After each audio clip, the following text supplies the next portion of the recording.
I go to bed at night sometimes thinking, if you last long enough to see into any of this, Paul, you got to write one last book. But at the moment, I'm reduced to waving my hands at them. I appeal to the analogy of medicine and the normative virtue of health as a past case where we got past what was then the common sense conception of what was going on, demonic possession or witches' spells or you name it. What's going to replace propositional attitudes? We're starting to see that now. It's high-dimensional vectors or whole vector spaces which get sculpted so that they form a map of a domain of external abstract features. At least cross fingers, that's what I think is going on. But how to evaluate cognitive activity within that emerging framework is something that I'm still clawing to try and get a grip on. It has to come. It's needed. And in the meantime, we're going to have to make do with what we got. That's the best answer I can give you at the moment, but I sure wish I could give you a better one than that. Okay, I think we have like 10 more minutes and 2 or 3 more questions. David, were you in one? Or? Yeah. Okay, so David and gentleman here, and then ladies at that time. So we'll try to be a little bit brief. Hi, David. So I just wanted to invite you to share some thoughts about what you think of as the role and maybe the limits of intuitions in your empirically informed moral psychology. I mean, there are these dual process theories about the mind, and there's this need for these fast, intuitive judgments that we make, and it seems as if it's not just traditional moral theorists, but ordinary folk that regulate their life often by appealing to these intuitions, and it's not clear why they couldn't be fit into your prototypical analysis. And so far so good, but then there's also a lot of literature. There's the dumbfounding literature about the robustness of the incest taboo, even in cases where there's no dangers of psychological harm or interbreeding. Mm-hmm. There's the literature on imperfect heuristics that work well for a normal range of cases, but tend to give actually very bad results in unusual cases. There's literature on framing effects that our intuitions are subject to these issues about mode of presentation. And now we've got, there's some interesting recent work about gender-specific differences in philosophical intuitions generally, but moral intuitions in particular. Yeah. So on the one hand, it's hard to see how we get by without them.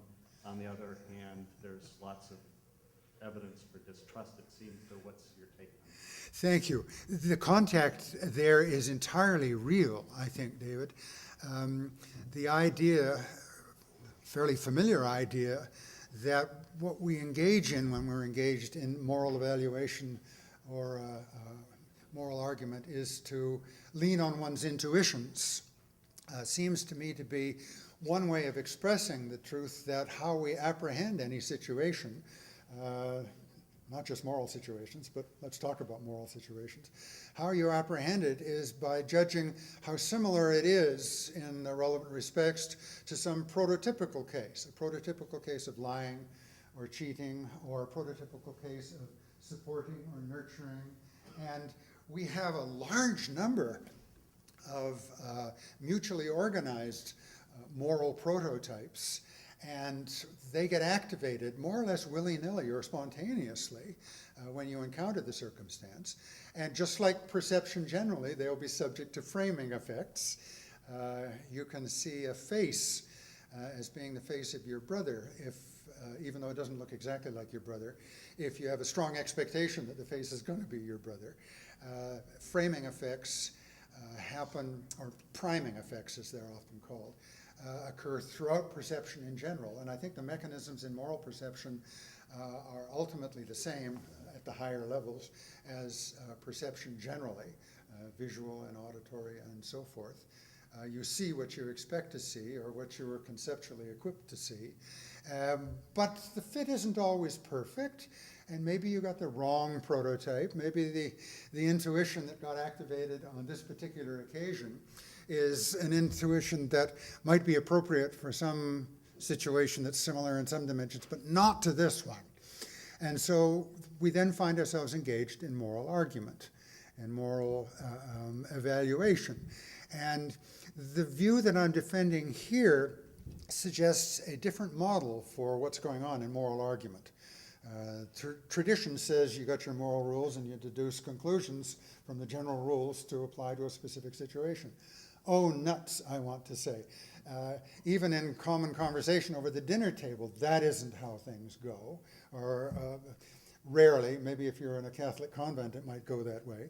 But mostly what people do is to try and highlight or accentuate some feature of the situation or other which contradicts the prototype that you've applied, or which invites the application of a distinct prototype. And then, oh, I never saw it that way. Oh, yeah, I guess you're right, that is important. And people go back and forth. There's a standard example of this, I've appealed to it before, the debate over abortion. Does the mother have an obligation to nurture, say, a fetus that's a week old?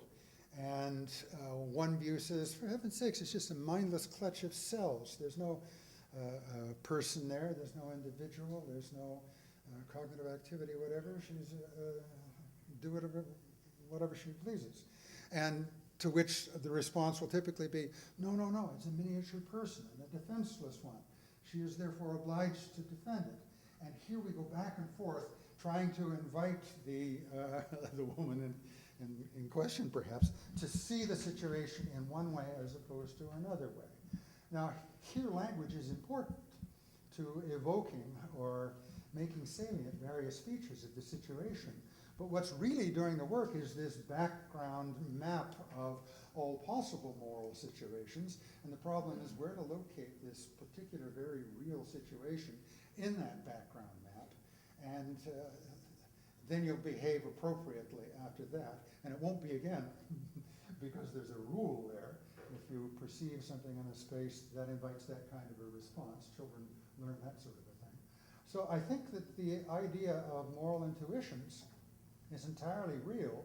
The aim is to improve the quality of people's moral intuitions. People who are wise and experienced and gentle and kind and Aristotelian have wise intuitions. People who are young and impulsive and selfish and so forth have crude and foolish intuitions. And what one wants to do is to raise the level of character in order to raise the overall quality of intuitions. So there's a thread in contemporary moral psychology which also connects with virtues, virtue ethics. People who have virtues are people who have reliable moral intuitions rather than chaotic ones. I think there's a lot of gold in them in our hills. I'm probably not going to be the one to dig it up. And that's not where Pat is digging right now. She's looking at, well, it's the title of the book suggests brain trust. What is the neural platform for trust? What allows us to trust one another? And what is it that trust in turn makes possible in the way of cooperation and mutual defense and so forth? That's yet another way into the problem. There's just one way here. There's all sorts of different ways, and I thank you for bringing this one up. I'm Jeffrey Barno. I was on faculty here I think from 69 to 78. Just retired from the University of Texas. Hello, Jeffrey. Hello, Jeffrey. Hi. About the degree to which cognition could be independent of language, or that language would step out of it. Okay. We're animals, and I think it's important to try to understand cognition in a continuity with what animals would have in the way of cognition. But as animals, we've had language for a long time. And I think it's implausible that the reliance on language has not infected our cognition. I'll propose three models. The first would be Helmholtz, the second would be Hobbes, and the third would be Chrysippus. I see these people as in a kind of continuum. Who's the third one? Chrysippus. Chrysippus was the third scholiarch of the Stoics. I don't know if that's the right pronunciation. Chrysippus. Chrysippus, yeah. sometimes I hear chrysalis.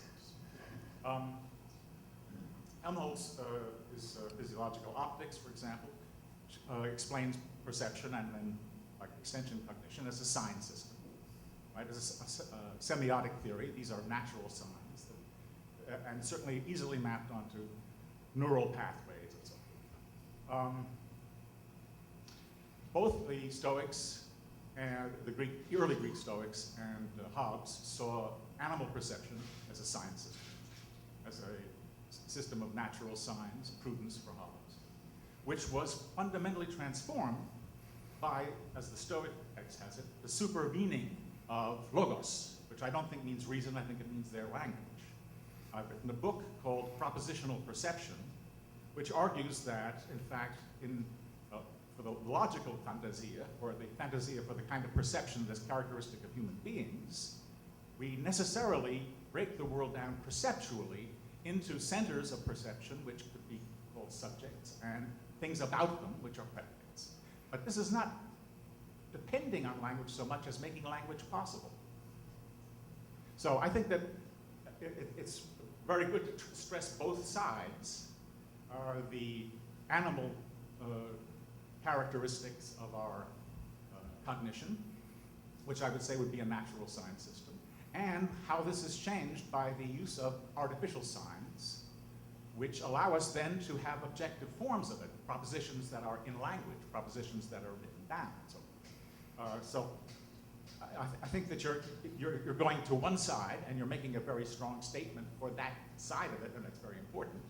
But I think that you could do a little trimming and say that the other side is also important to stress. Thank you. Thank you, Jeffrey. I sense a theory of cognition and its relation to language in the question you posed, and it was the natural science view for non-linguistic creatures versus artificial science for linguistic creatures. I think I want to resist that story in favor of another one. And the thing about signs is that a sign has its significance one by one by one. You can have exactly one sign, but I don't think you can have exactly one concept. And the reason, here my holism comes into play. I get this partly from Quine, perhaps also partly from Kant again. I think that what prelinguistic creatures have is not a set or system or list of signs that correspond to individual kinds of things. I think what they have is an abstract map, like a map of the range of possible colors, where green and red are opposed to one another, and blue and yellow, and black and white, and orange is between yellow and red. The space of possibilities has a metric and a structure of similarity and dissimilarity relations. Similarly for the space of possible shapes, or the space of possible voices, the space of possible locomotor activities. It's a map of a range of possibilities, and we command more than one map. And it's important to note that maps represent a domain. Even a highway map represents, say, Southern California, not one thing at a time, but as a whole, because the structure of the map is homomorphic with the relevant structure of the reality that's being portrayed. For maps, at least, a holistic theory of meaning is the only thing that's worth talking about. A little dot, black dot that represents Chicago doesn't represent Chicago because there's something about that dot that ties it to Chicago. Rather, the dot's position with respect to all the other dots, Los Angeles, San Diego, New Orleans, and so forth, gives a structure such that only the city of Chicago stands in that set of relations to all of the other cities that's homomorphic to the set of relation that this dot bears to all of the other dots. I'm here emphasizing the holistic nature of a conceptual framework. What the senses do is to reach up and put a finger at this point in the map or that point of the map to say, you are here now.